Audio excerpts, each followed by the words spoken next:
आता हे पैसे आणि हा फोन काही करून मला जपून ठेवावे लागणार आहे. तर देवकरांना स्पेशली त्या पिंकीला जर हे सापडले ना, आय विल बी फिनिश्ड. तिला प्रत्येक संकटात साथ देणारा माझा भाई तो आहे तिचा राम. कसा असेल ना प्रेमात. प्रेमात नाहीच ग. हे दोघं कोण आहेत माहिती?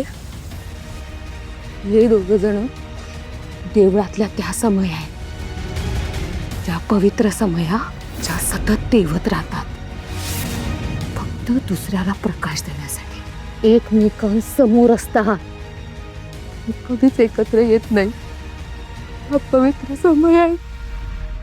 अरे टरमाळ्या, काय तुझं वराती मागून घोड इथं? काय आमची तिरडी सजवायला आलाय आता? मालक गाडी रिपेअर करायला नेली होती. झाले गाडी आता. गाडी रिपेअर करायला गेला होता. आता एक काम कर, आमच्या थोबाडाला काळं फास बांधेव गाडीला नेपर पटत काढ दिनार. बाबा कार्तिक राजे काय झालंय हे सगळं? बाबा प्लीज मला इथे मागे टाकू नका प्लीज बाबा. आय डोंट बिलॉंग हिअर बाबा. म्हणजे म्हणजे माझं इथे कोणीच नाहीये. मला इथे कोणाशीच कनेक्शन फील होत नाही.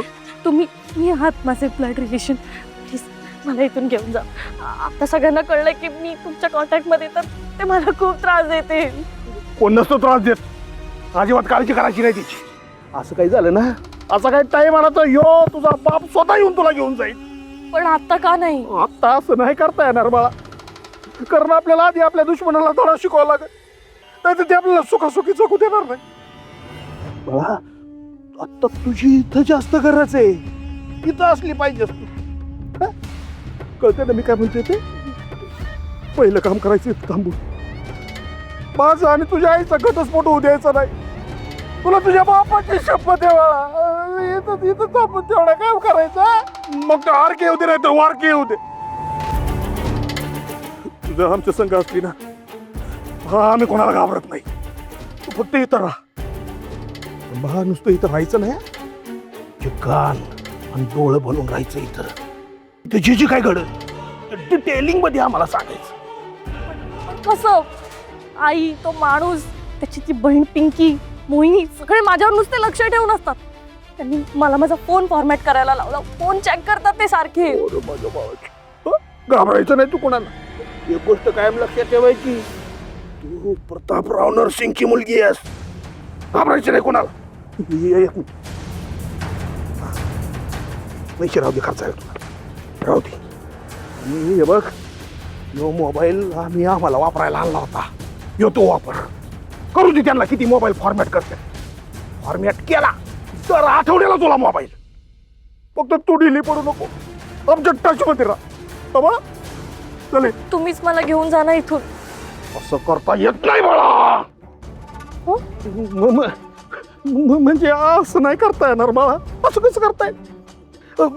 समज अशी लढाई चालू आहे. लढाई चालू असताना जो हुशार सेनापती असेल तो काय करतो, आपल्या टीम मधला सगळ्यात हुशार सोल्जर जो असतो ना, त्याला समोरच्या गोटात देतो पाठवून. आता आम्हाला सांग, आमच्या टीम मधलं सगळ्यात हुशार सोल्जर कोण आहे? कसे माझे बाबडे हुशार आहेत ते, ऐका नाही, सगळ्यात हुशार सोल्जर. मग या आमच्या हुशार सोल्जरनी इथं थांबायचं, यांच्यात इथं राहायचं. कळलं ना? आता तूच आमची आशा आहेस बाळा. आपल्या नात्याचं भवितव्य तुझ्यावर अवलंबून आहे. एवढं काम तू पार पाडलं ना, अख्ख्या अमरापूर मध्ये प्रतापराव नरसिंगची पोरगी म्हणून रुबाबात मिरवशील. करशील ना एवढं काम? आता माघार घेऊ नको. खरी लढाई आत्ता सुरू झाली. तो आहे ना आमच्या संग? हो बाबा. ओले माझ्या बबड्याचे, हो माझ्या माझ्या थोडी कळसूस, मग होईल आपल्या मनासारखं. चला ड्रायव्हर साहेब, अमरापूर. काय झालं? काय अडचण आहे? कळबिळ आली पोटात जाऊन यायचंय काय? अरे मग चला, काय पटत आहे. बाबा काळजी घ्या. I will miss you. I पण मिस यू.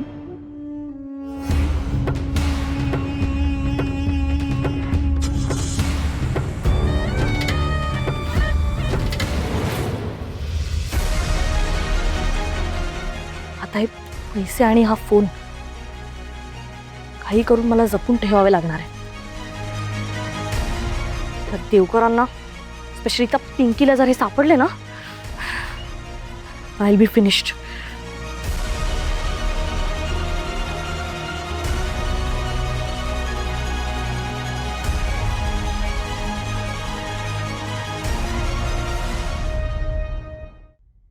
आणि यांना तू लपडेबाज म्हणतेस पारो. मी म्हणणार, आणि एकदा नाही 1000 वेळा म्हणणार लपडेबाज. 1000 वेळा ही पिंकी तुझा थोबाड फोडणार.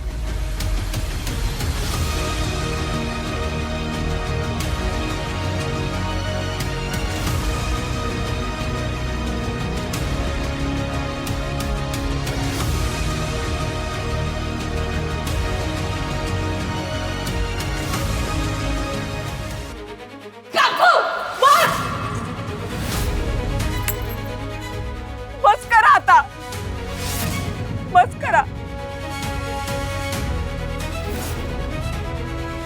त्या प्रतापरावामुळे आधीच सगळं विचका झालाय. माझ्या आईचं अर्ध आयुष्य वाया घालवलंय त्या प्रतापरावाने.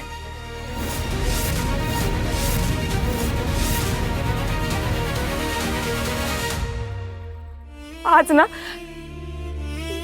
माझ्या आईच्या आयुष्यातला सगळ्यात आनंदाचा दिवस होणार होता, पण तो नीच माणूस येऊन तिची बदनामी करून गेला. आयुष्यभर स्वतःचं घर तिने उन्हात बांधून घेतलं. आता थकून गेली ती. या वयात तरी तिला सावली मिळू दे.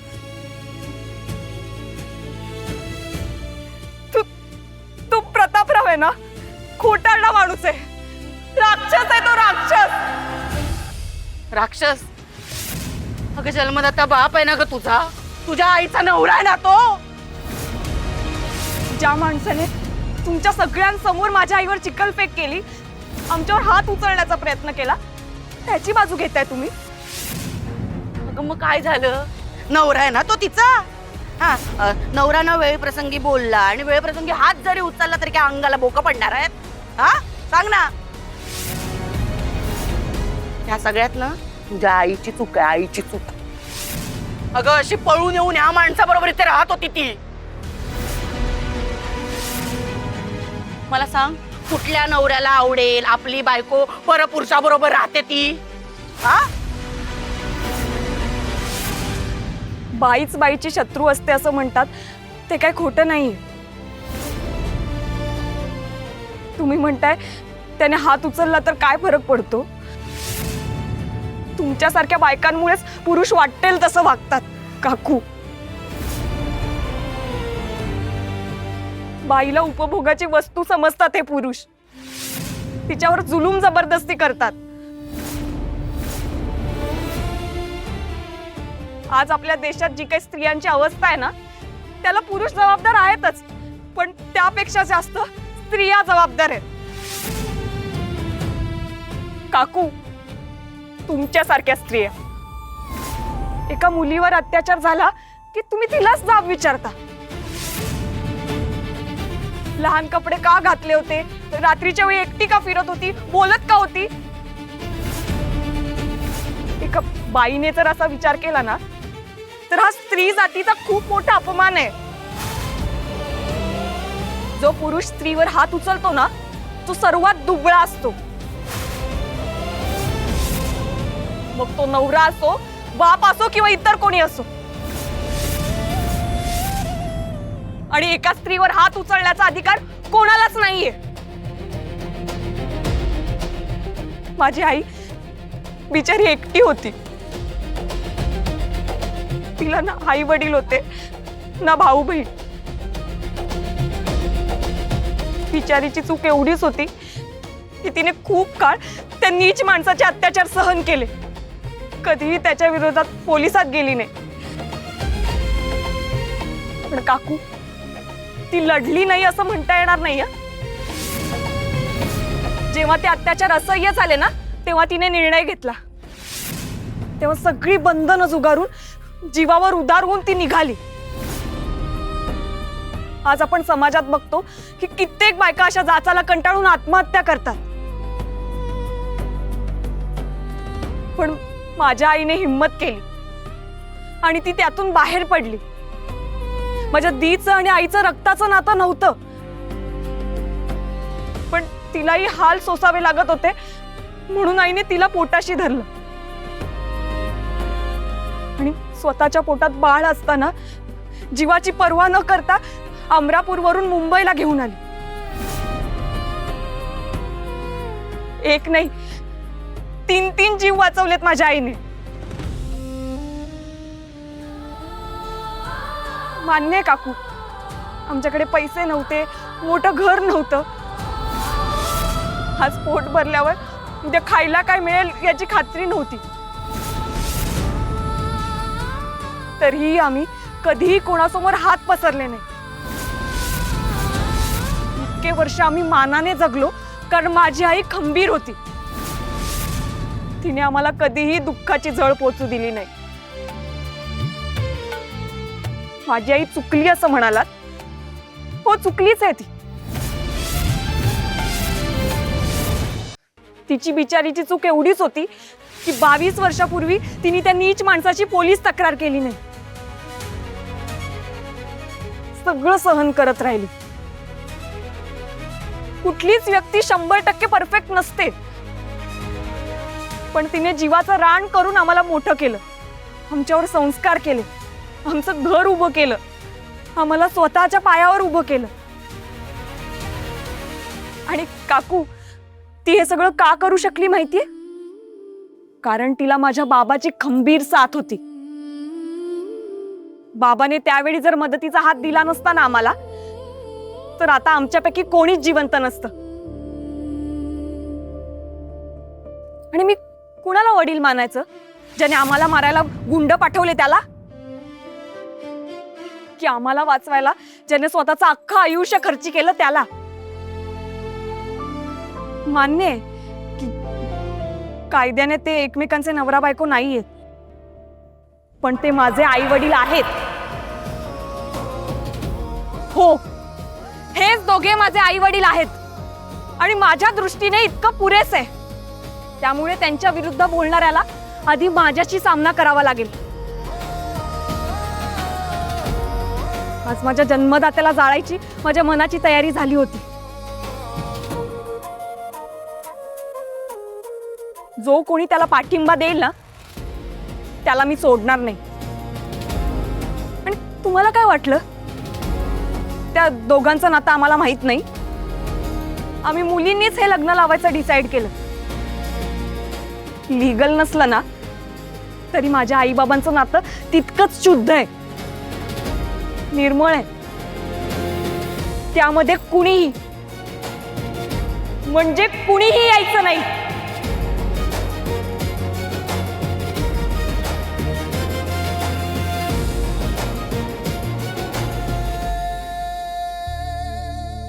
तुम्ही सगळे आलात, आनंद आहे. सकाळपासून तुम्ही कोणी काहीही खाल्लेलं नाहीये.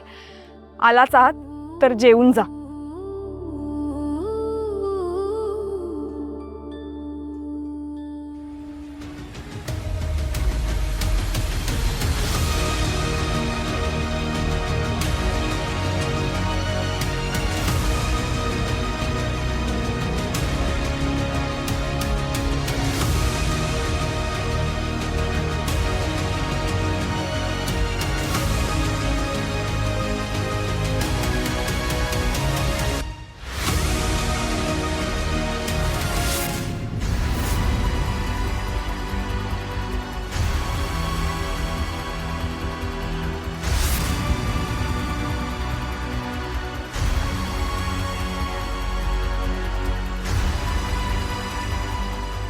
पिंकी,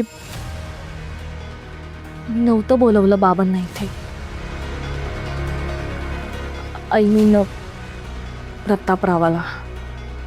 मला माहिती आहे काही झालं तरी तुम्ही मलाच ब्लेम कराल, but I don't know how to defend myself. तुला मला मारायचं तर तू मारू शकतेस.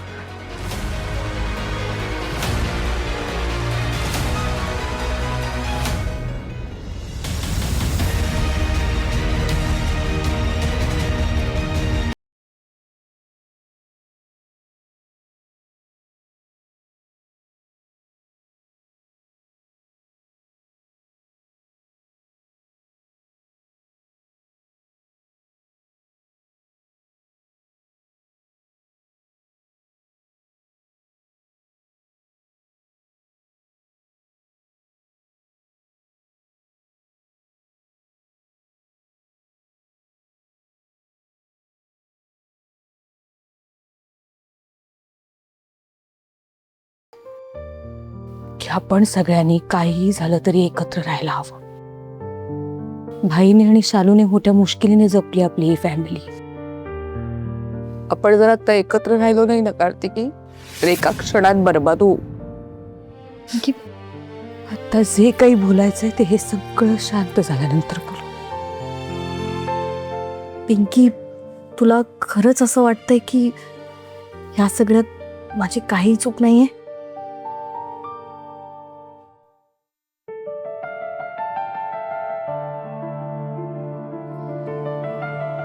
आपल्यात 1000 प्रॉब्लेम असले ना कार्तिकी, तरी बाहेरच्या माणसासमोर लढताना आपण एकमेकांना सपोर्ट करावाच लागेल.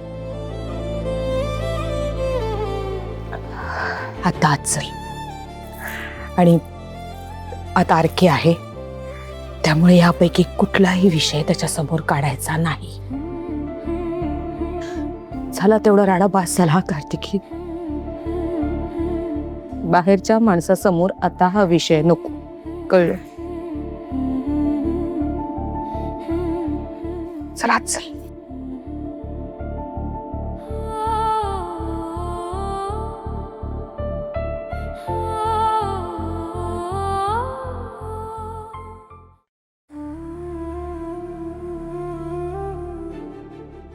आई, तू आत पडतेस का? तुला खूप घाम येतोय. तू तू आराम कर ना. डॉक्टरांना कॉल करू का? बंटी, नाही नाही, नको नको, मी ठीक आहे.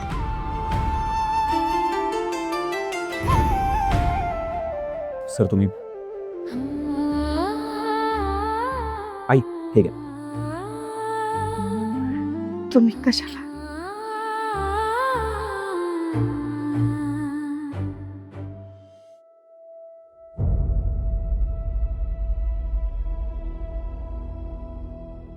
आई हे बघा, जे काही झाले त्याच्यावर फार विचार करू नका. आता जे घडायचं ते घडून गेलंय. आता त्यावर सोल्युशन काय काढायचं आहे ते ठरवूया आपण, तेही शांतपणे. हां, स्ट्रेस नका घेऊ कोणीच. आज तुम्ही होतात म्हणून सगळं थोडक्यात निभावलं, नाहीतर आम्ही सगळे त्यांना कसे सामोरे गेलो असतो काय माहिती. तुमचा धाक होता म्हणून तो मागे फिरला. आरके सर, तुमचे कितीही आभार मानले ना तरी ते अपुरेच ठरतील. आणि बघा ना, आज आमच्या फॅमिली मॅटरमध्ये तुम्हाला तुमचा जीव धोक्यात घालावा लागला. खरंच माफी मागतो मी. सॉरी सर, असं काय करताय? हे बोलून तुम्ही पर्क करताय मला. प्लीज नका असं म्हणू. मी जे काही केलं ते माझं कर्तव्य होतं. या टफ टाईममध्ये तुमच्या मागे उभं राहणं, तुमच्यासाठी या काही गोष्टी करणं हे कर्तव्य आहे माझं सर. आणि त्या माणसाला मी ओळखून आहे. अमरापूरला असताना माझ्याशी हुज्जत घातली होती उगाच. इथे मुंबईत माझ्या गाडीसमोर गाडी आडवी घातली. एवढंच नाही, माझ्या घरापर्यंत पोचला होता तो. त्यामुळे आज तसंही मी त्याला सोडणार नव्हतोच.